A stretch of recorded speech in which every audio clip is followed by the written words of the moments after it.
Oi, tudo bem? Eu sou a Ana e eu vou me apresentar um pouco aqui, que vieram pessoas novas por causa do livro, por curiosidade sobre o Cântico dos Cânticos. Eu sou Ana Azevedo Bezerra Felício, eu tenho 30 anos, sou casada com o Leandro e acabei de escrever um livro, um comentário literário sobre Cântico dos Cânticos. Esse livro estranho da Bíblia que fala sobre amor, sexo, amor erótico, relacionamento, natureza e tantos outros assuntos. Eu sou formada em linguística e, na realidade, tenho doutorado em linguística.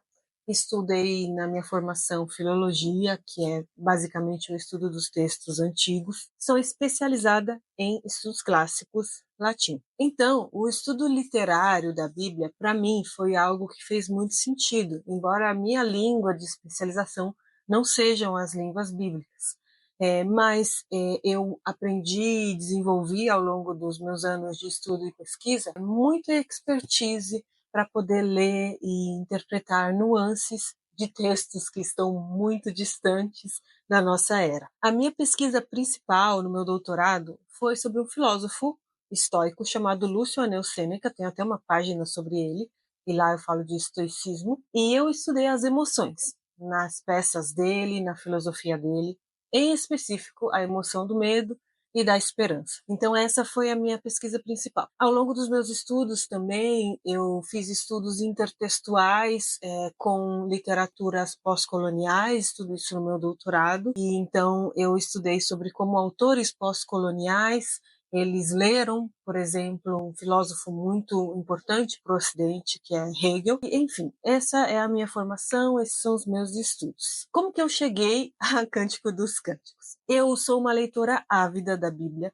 desde os meus 15, 16 anos. Desde a minha adolescência eu leio bastante a Bíblia, porque eu cresci numa família bem religiosa. A minha mãe, ela realmente foi a pessoa que colocou a fé em Deus que ela tinha dentro de mim, me ensinou muita coisa. Eu tinha uma relação com a Bíblia muito de ler para ter algumas soluções para problemas e momentos que eu estava triste, que eu estava mal, e foi assim que eu aprendi a me relacionar com as escrituras. Quando eu já estava na faculdade, né, com 19 anos, eu tive a oportunidade, graças a amigos maravilhosos, de conhecer aquilo que se chama de teologia, porque eu lia muitos livros cristãos, mas não livros técnicos, por exemplo, como comentários bíblicos. Eu não conhecia nada disso. Eu conheci isso por causa da faculdade, por causa de vários cristãos que eu conheci dentro da faculdade. E isso foi muito importante para mim, porque eu pude juntar os meus estudos, a minha área de expertise, que é a linguística, que são os estudos da linguagem, com algo que eu amo e eu tenho um relacionamento há muito tempo, que é a Bíblia. No primeiro capítulo do meu livro, eu conto rapidinho essa história de como eu conheci especificamente o Cântico dos Cânticos, né? Era um daqueles livros da Bíblia que eu não entendia nada.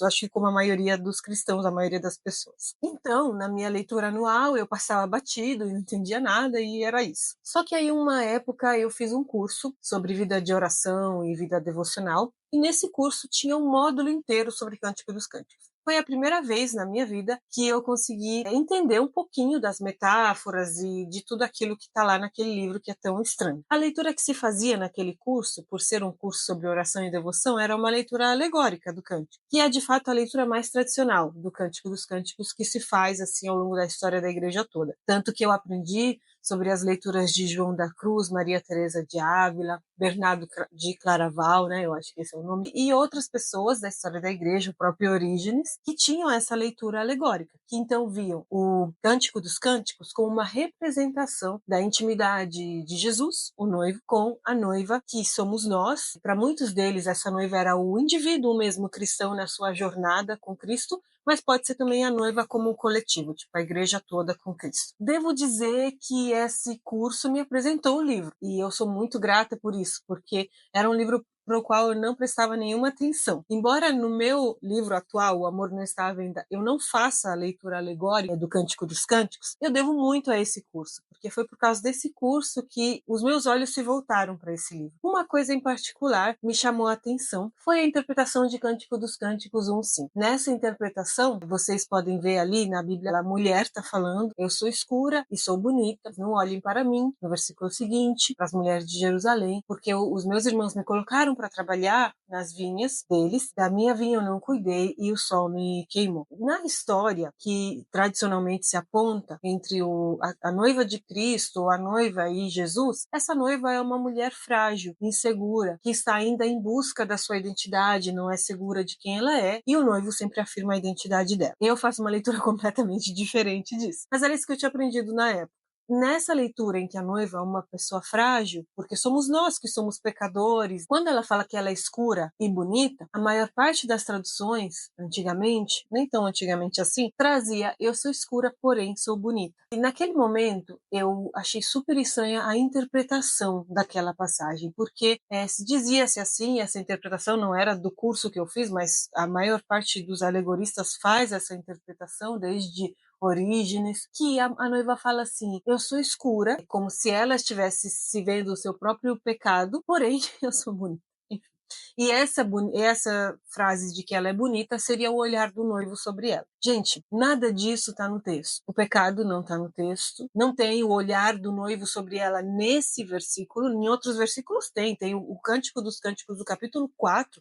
É uma ode de exaltação. Esse homem está apaixonado pela mulher. Ele exalta ela com todas as palavras que ele tem. Mas não tem isso em Cantares 1:5. Enfim, naquela época eu não tinha muitas ferramentas para entender exatamente de onde tinha saído essa interpretação, mas eu entendia que estava alguma coisa estranha ali. E aí eu pude comparar, né, as traduções em todas as línguas ocidentais e eu falava, poxa, algumas traduções trazem eu sou escura e bonita, outras trazem porém bonita. Aí eu percebia que as mais novas traziam e bonita. No meu estudo parco que eu tinha de hebraico, eu via que tinha um vav, e esse vav se traduz no português com e. Pode ser traduzido com mais, como uma oposição, mas isso é mais raro. É muito mais comum que esse vav seja um e. Então, de onde vem essa oposição, né? Pode vir do versículo seguinte, sim, porque ela fala para as mulheres de Jerusalém, não olhem para mim. E, de fato, no versículo seguinte tem esse tema da oposição. No versículo seguinte tem o olhar do outro sobre ela. Tem o olhar de uma sociedade que não gosta que essa mulher trabalhou e ficou mais escura do que ela já era, né? Porque o sentido da palavra em hebraico é esse, que eu trago todo esse comentário no meu livro, né, com mais especificidade. Esse curso eu fiz em 2016. Muitos anos depois, eu tive acesso a melhores materiais de comentários e tudo mais, e eu percebi que todas as traduções mais recentes não traziam esse mais, e eu falei, como assim? E aí eu fui estudando. Hoje, a maior parte dos comentadores concorda que não há uma oposição entre a escuridão da pele da mulher e a beleza dela. Alguns ainda falam que há, e que nesse momento ela está denotando ali uma insegurança sobre a aparência dela. Na minha leitura, eu não consigo ver isso, porque ela compara a pele dela com coisas magníficas, poderosas, vislumbrantes, que são a tenda de Quedar e a cortina de Salomão. E eu vou deixar aqui no Stories, eu acho, né, o vídeo sobre isso que eu explico direitinho. No meu livro também eu explico direitinho. Então não tem ali uma falta de autoestima por essa mulher, uma insegurança, muito pelo contrário. Ela está reivindicando que essa escuridão da pele dela denota a beleza dela. E além do fato que, olhando para o contexto geral do cântico, essa mulher não é nada insegura. Ela não tem insegurança sobre a sua aparência. Às vezes essa mulher parece que não existe, né? Porque eu não acho que existe uma mulher que não tenha insegurança sobre a sua aparência. Porém, a poesia permitiu aos poetas do cântico e nos permite imaginar um mundo em que é possível uma mulher se sentir bonita, uma mulher exaltar a si mesma porque enxerga em si o valor que o próprio Criador colocou nela. Infelizmente, o olhar dos outros, desde os tradutores até os intérpretes, não conseguiram ver nas palavras de uma mulher que é escura a mesma mulher dizer que era bonita. Então, eu comecei a entrar no cântico por causa desse curso. Esse versículo me chamou a atenção. Quando eu tive a oportunidade, né, mesmo de começar a pensar sobre uma obra mais completa, eu falei, então vamos aprofundar tudo, né? Não ficar só em Cântico dos Cânticos 1, 5 e 6. Então eu fiz um estudo mais aprofundado e eu gostei demais, porque esse estudo ele me fez rever muitos conceitos que eu mesma tinha aprendido sobre o meu próprio corpo, sobre o corpo humano, e sobre aquelas coisas que Deus criou e disse que eram muito boas, e eu pude rever isso de uma perspectiva diferente do que a gente às vezes normalmente está acostumado. Falei mil coisas, mas essa sou eu. Se você quiser saber mais sobre o Cântico dos Cânticos, mais sobre o livro, fique aqui nesse perfil, a gente fala disso todo dia, tem uma caixinha de perguntas para você fazer perguntas, deixe sua pergunta aqui e vamos continuar falando sobre esse tema que tanto me apaixona.